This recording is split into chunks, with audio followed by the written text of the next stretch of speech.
শীষ পালং শাক দিয়ে বেগুন, শিম ও আলু মিশিয়ে চচ্চড়ি একটি খুবই সহজ এবং সুস্বাদু বাঙালি ঘরোয়া রান্না। প্রথমেই শীষ পালং শাকগুলিকে ভালোভাবে ধুয়ে ছোট্ট ছোট্ট করে কেটে নিয়েছি। এরপর বেগুন ও শিম ও আলু সমান আকারে কেটে নিয়ে কড়াইতে সামান্য কিছু সর্ষে তেল দিয়ে তাতে শুকনো লঙ্কা ও কালো জিরে ফোড়ন দিয়ে নিয়েছি।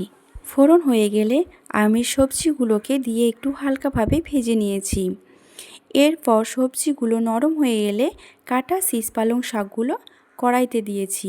তারপর স্বাদমতো লবণ ও সামান্য হলুদ গুঁড়ো দিয়ে কিছুক্ষণ ঢেকে রান্না করতে হয়।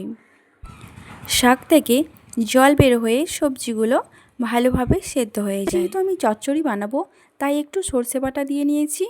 তো রান্নাটা প্রায় শেষের দিকে। এখন আমি মিষ্টির জন্য একটু চিনি ও ভেজে রাখা বড়িগুলো এর সাথে আমি অ্যাড করে নিয়েছি।